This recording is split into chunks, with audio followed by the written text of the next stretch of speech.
Mika sering sekali bermimpi kalau Bli Kade ini sedang tidur dengan seorang wanita.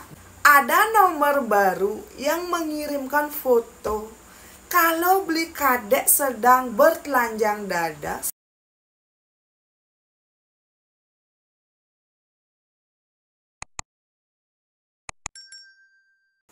Weh semeton kumpul ya, ngerti jadi dinijak saya. Untuk kalian yang mungkin baru bergabung di channel saya, halo, perkenalkan saya Tuh Senja. Di channel ini saya akan membagikan kisah nyata yang pernah dialami langsung oleh narasumber saya. Jadi untuk kalian yang mungkin baru bergabung, boleh minta like dan juga subscribe-nya. Dan sekedar mengingatkan, semua privasi akan saya samarkan karena ini permintaan langsung dari narasumber yang bersangkutan. Jadi narasumber saya hari ini kita sebut saja namanya Mika. Mika adalah seorang wanita yang di tahun 2013 sudah berumur 27 tahun. Dan ketika itu Mika sudah berpacaran selama 7 tahun dengan seorang lelaki yang satu desa dengan dia. Ketika itu semeton, Mika ini sudah punya pekerjaan yang bagus di desa tetangga. Dan pacarnya ini bekerja di kota Denpasar.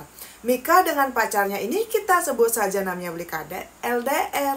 Sebulan 2 kali Bli Kade pasti akan pulang kampung untuk bertemu dengan Mika. Karena mereka ini sudah pacaran selama 7 tahun, otomatis Mika ini sudah terbiasa menginap di rumahnya Bli Kade. Bahkan ketika Bli Kade sedang merantau di kota Denpasar. Dan orang tuanya Mika dan juga orang tuanya si Bli Kade ini sudah sangat adung.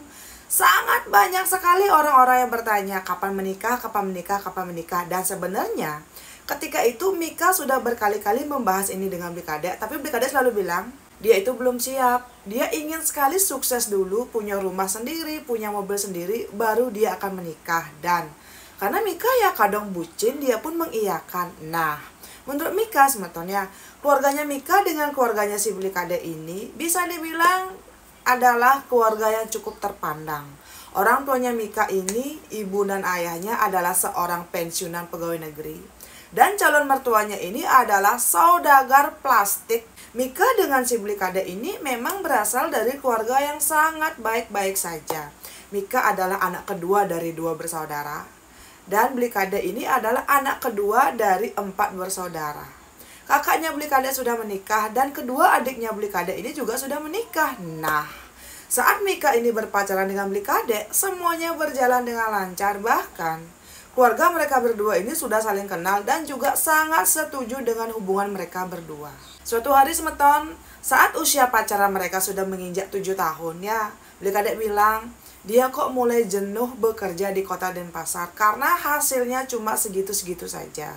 Dan Bli Kade juga bilang banyak sekali teman-temannya Bli Kade ini yang satu tempat kerja sekarang sedang kursus bahasa Jepang dan sedang bersiap-siap akan bekerja ke Jepang. Nah, di sana Bli Kade mengutarakan niatnya yang ingin bekerja ke Jepang seperti teman-teman yang lain. Karena menurut Bli Kade, penghasilan yang bisa dia raup ketika bekerja di Jepang ini akan bisa membantu mewujudkan cita-citanya, yaitu punya rumah, punya mobil, dan juga punya usaha sendiri. Ketika itu sebenarnya Mika sangat tidak setuju. Dan dia ya ketika membahas ini dengan Bli Kade selalu bertengkar berkali-kali. Mika ini tipikal yang memang kuat LDR, tapi kalau tidak bisa bertemu selama 3 tahun, sepertinya Mika tuh kayak akan menyerah. Tapi saat itu Bli Kade meyakinkan sama Tom, kalau memang Mika ini cinta dengan Bli Kade, tolong berikan dia izin. Dan ini juga kan demi masa depan mereka berdua. Dan ketika itu ya, setelah dibujuk berkali-kali, akhirnya Mika pun memberikan izin. Dan Bli Kade pun berhenti bekerja di kota Denpasar dan tinggal selama 1 tahun di kampung. Ketika itu Bli Kade bersekolah di sebuah tempat yang memang menyalurkan tenaga kerja untuk berangkat ke Jepang. Dan semua biayanya itu memang ditanggung oleh orang tuanya Bli Kade. Nah, saat 1 tahun ini sebetulnya kan Mika ini otomatis setiap hari akan bertemu dengan Bli Kade. Dan ketika itu Bli Kade cerita, dia ini punya teman laki-laki yang memang sudah bekerja di Jepang. Dulu sebelum teman laki-lakinya ini bekerja ke Jepang, dia itu sering sekali bertemu dengan Bli Kade dan juga kayak menceritakan cita-citanya. Dan teman laki-lakinya ini sudah 4 bulan berada di Jepang. Dan menurut temannya ini, Gaji di sana sangat besar dan juga sistem kerjanya di sana itu benar-benar santai dan juga hasilnya sangat lumayan. Karena inilah sebetulnya Mika melihat Blikade ketika menceritakan teman laki-lakinya ini sangat bersemangat, dan sepertinya orang yang memberikan semangat untuk Blikade bekerja ke Jepang ya si teman ini. Setelah Blikade ini menceritakan semuanya kepada si Mika, Mika pun makin yakin kalau sepertinya memang Blikade ini punya tujuan yang positif agar bisa sukses nanti. Tapi semeton, orang tuanya Mika ini kan mendengar kalau si Blikade ini akan bekerja ke Jepang. Tiba-tiba orang tuanya Mika ini menuntut Mika agar cepat menikah dengan Blikade. Dan kalau Blikade tidak mau menikahi Mika sebelum berangkat ke Jepang, lebih baik Mika putus dengan Blikade dan silakan mencari lelaki yang lain. Nah, di sini Mika memanfaatkan kesempatan ini untuk berbicara kepada Blikade dan juga kepada calon mertuanya. Ketika itu sebenarnya Blikade itu kayak ngekoh-ngekohan gitu loh semeton. Tapi setelah Mika menangis dan juga bilang, ya sudah kalau memang kamu tidak mau menikahi saya sebelum berangkat ke Jepang, hubungan kita sampai di sini dan semoga kamu bahagia. Tapi sebetulnya setelah Blikade melihat ya kalau Mika ini menangis, merajuk dan juga kayak kok gini,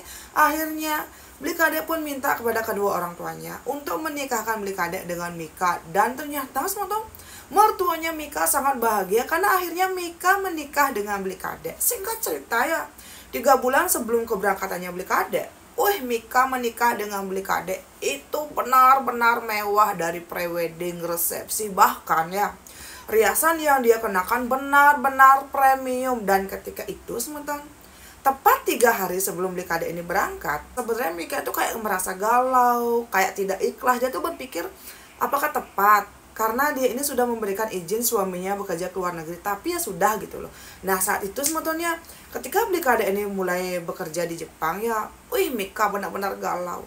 Dia tinggal di rumah dengan kedua mertuanya dan juga dengan kakak laki-lakinya Blikade yang sudah menikah. Dan otomatis Mika punya 1 kakak perempuan ipar. Dan ketika itu langsung karenanya semeton, iparnya Mika, adik iparnya sekaligus dengan mertuanya Mika sangat baik sehingga Mika ini bisa move on dan menjalani hari-harinya tanpa Blikade. Tapi setelah 6 bulan Blikade ini bekerja di Jepang, dia akan bilang Blikade ini mendapatkan kenaikan jabatan yang otomatis gajinya juga naik dan juga jam kerjanya Blikade bertambah. Dan ketika itu Blikade bilang mungkin Blikade tidak akan bisa menghubungi Mika sesering sebelumnya. Dan ketika itu Mika pun mengiyakan dan benar semeton.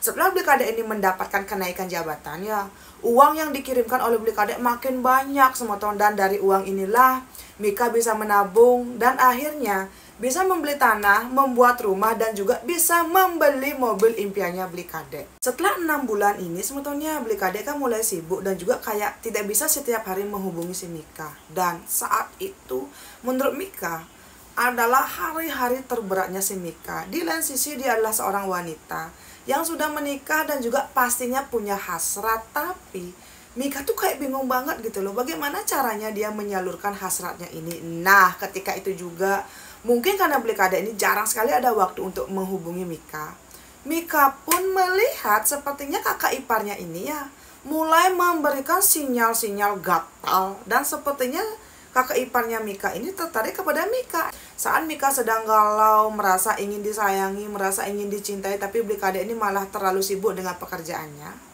Mika pun mulai dekat dengan kakak ipar pertama. Dan diam-diam akhirnya setelah kakak ipar pertama ini memberikan perhatian, kayak memberikan apa yang diinginkan oleh Mika, Mika merasa rasa kesepiannya yang tidak bisa dia salurkan kepada Blikade bisa dia dapatkan melalui kakak iparnya ini, kita sebut saja namanya Blikade. Dan akhirnya ya setelah 1 tahun menikah, Mika pun mulai berselingkuh dengan kakak iparnya sendiri. Boom. Kok gini? Ketika itu kedua mertuanya si Mika ini pergi pagi pulang malam untuk mengecek toko-toko yang mereka punya. Dan kakak iparnya si Mika ini yang perempuan bekerja di salah satu bank swasta yang ada di desa tetangga. Nah Mika ini pulang kerja sekitar jam 3 sore dan saat itulah semeton waktu yang dimanfaatkan oleh Mika untuk berhubungan badan dengan kakak pertamanya Blikade. Dan saat itu juga sebetulnya engken kaden unduke. Karena Mika ini merasa kok sepertinya beli kade ini jarang banget ada waktu untuk dia untuk nelpon ataupun sekedar menukar pesan gitu ya. Mika ini kayak mulai terlena dengan beli gede dan lebih merasa nyaman ketika disentuh oleh beli gede. Dan ketika itu Mika bilang dia tidak punya rasa bersalah, dia juga tidak punya rasa berdosa ya, karena dia berpikir siapa suruh beli kade meninggalkan dia di Bali dan juga terbang ke Jepang. Saat itu ternyata setelah si Mika ini berselingkuh dengan si beli gede selama 6 bulan, kakak iparnya pun hamil. Dan ketika kakak iparnya ini hamil, beli gede bilang beli gede tidak mau lagi melanjutkan perselingkuhan ini, jadi tolong tinggalkan beli gede agar beli gede bisa memperbaiki diri dan juga bisa mempersiapkan istrinya untuk melahirkan anak pertama mereka. Dan ketika itu sebetulnya Mika merasa tidak terima. Dia merasa dicampakkan dan juga dibuang oleh kakak ipar pertama. Dan Mika mengancam, kalau sampai beli gede berani membuang dia dan tidak memberikan nafkah lahir batin kepada Mika, Mika akan membongkar apa yang sudah dia lakukan dengan kakak iparnya ini. Nah, karena Mika ini kayak terus saja menggatal dan juga merayu kakak iparnya, akhirnya Mika tetap berhasil melanjutkan hubungan perselingkuhannya ini dengan kakak ipar pertamanya. Sampai akhirnya ya ponakannya pun lahir. Dan ketika ponakannya ini lahir, kakak iparnya ini kan sering sekali akan pergi ke rumah orang tuanya membawa ponakannya ini, dan otomatis Mika mendapatkan banyak sekali kesempatan untuk bermesraan dan juga melakukan hubungan suami istri di rumah dengan beli gede semeton. Dan ketika itu juga tanpa terasa 3 tahun pun berlalu dan beberapa bulan lagi beli kade akan mekeber ke Bali. Nah ketika itu semeton, Mika ini kan merasa kayak dia itu sudah mulai bisa move on, tidak terlalu bucin kepada beli kade, karena ya dia itu sudah bisa melampiaskan semua hasratnya, semua rasa kesepiannya kepada beli gede. Dan ketika itu Mika bilang kepada beli gede, dia tidak lagi mau melanjutkan hubungan ini karena beli kade akan pulang. Dan untungnya beli gede pun mengiyakan. Dan semenjak saat itu Mika dengan beli gede sah memutuskan hubungan perselingkuhan mereka. Dan Mika yakin banget tidak ada yang tahu apa yang sudah dia lakukan dengan beli gede. Tapi tepatnya 2 minggu sebelum si beli kade ini mekeber ke Bali, tiba-tiba sebetulnya ada nomor baru yang mengirimkan foto kalau beli kade sedang bertelanjang dada, selfie, dan juga beli kade ini terlihat sering sekali menghabiskan waktu di sebuah kamar dengan seorang wanita. Dan ketika itu orang yang mengirimkan foto ini bilang kalau sepertinya beli kade selama bekerja di Jepang sudah punya pacar baru, dan selama 3 tahun itu ya beli kade ini sudah berselingkuh dan juga tinggal satu atap dengan si wanita ini. Boom! Kok kini ketika Mika melihat foto dan juga membaca pesan-pesan ini, dia langsung tai ke polo. Dia langsung menangis, meronta-ronta dan juga mengadukan apa yang dia dapatkan ini kepada keluarga suaminya. Dan ketika itu ya Mika menelpon beli kade, tapi tentu saja beli kade tidak mengaku. Dan beli kade bilang, nanti kita selesaikan ketika saya tiba di Bali. Tapi Mika tuh kayak berpikir gitu loh, apa yang salah dengan dirinya. Nah, saat si beli kade ini sedang sibuk-sibuknya bekerja kone di negeri Jepang ya, dia kan juga sedang sibuk-sibuknya berselingkuh dengan beli gede. Sebenarnya ketika itu Mika itu sempat seperti mendapatkan firasat yang tidak baik tentang beli kade.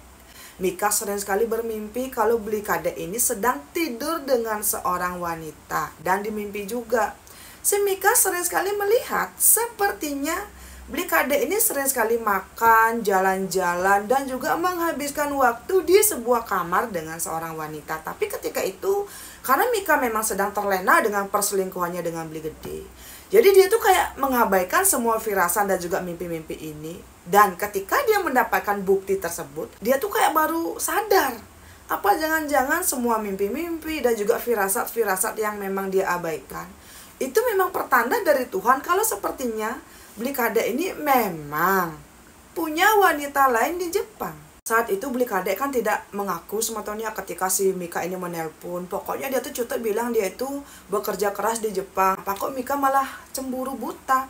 Dan di situ juga Beli Kadek menyalahkan Mika. Apa jangan-jangan Mika yang sudah berselingkuh dengan orang lain sehingga Mika bisa menuduh suaminya seperti itu? Nah, karena Beli Kadek ini tidak mengaku, Mika pun langsung tai ke Polo. Dan ketika itu Mika ingat, sebelum mau kabar ke Jepang, suaminya ini punya HP lama. Dan HP lamanya itu masih ada di rumah. Ketika itu, Mika membuka HP lama suaminya dan masuk ke alamat email suaminya. Ternyata, ketika Mika masuk ke alamat email suaminya, ya, di situ terlihat ada 2 akun Facebook yang memang dimiliki oleh suaminya, tapi Mika tidak tahu.